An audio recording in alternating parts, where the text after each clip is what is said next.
Barham. With all the talk about housing recently, you'd be forgiven for hoping that governments are finally getting on track to tackle the crisis in housing affordability. The New South Wales Government has acknowledged we need more social and affordable housing and are establishing a $1 billion investment fund.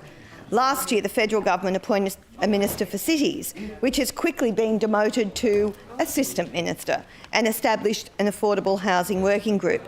Recently, federal Labor has proposed some reforms to negative gearing, following the policy the Greens put forward last year to improve affordability and deliver more tax revenue for public investment. But none of these steps are enough to address the challenge we face in ensuring all people across New South Wales have access to stable, appropriate and affordable housing. It remains hard to be optimistic that governments are ready to deliver what we need.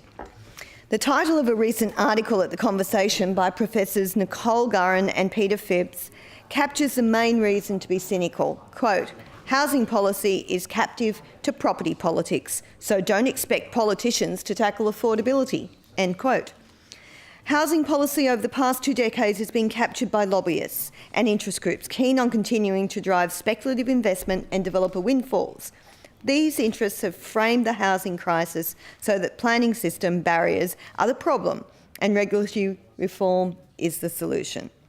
This suits the interests of speculative land developers but obscures many major issues affecting housing availability and affordability. Our planning system needs to deliver more housing, but that housing needs to be appropriately located and designed to promote livable communities and access to opportunities for work, education and social connections.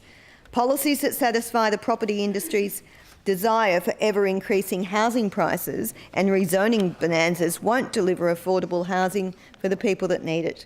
A speculation-driven market will continue to shut people out of home ownership while stable and affordable rental accommodation remains scarce.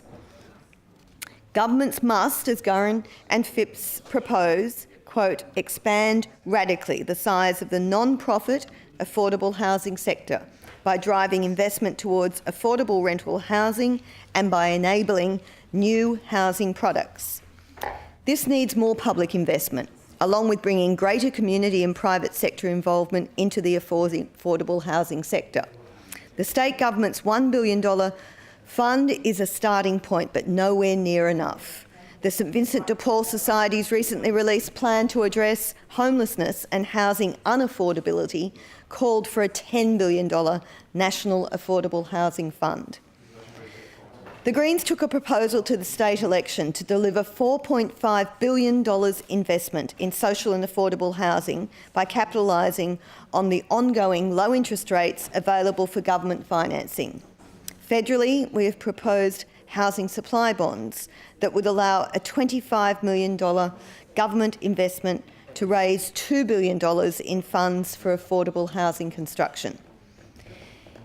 Inclusionary zoning requirements are needed to ensure that a fair share of all new developments, especially high-density projects in well-located areas, is dedicated to providing below-market rental accommodation for essential workers and people on low incomes. Governments also need to support increased long-term institutional investment in the residential housing sector, including a key focus on affordable housing, which appeals to the increasing focus of institutions and communities on ethical investment and corporate social responsibility.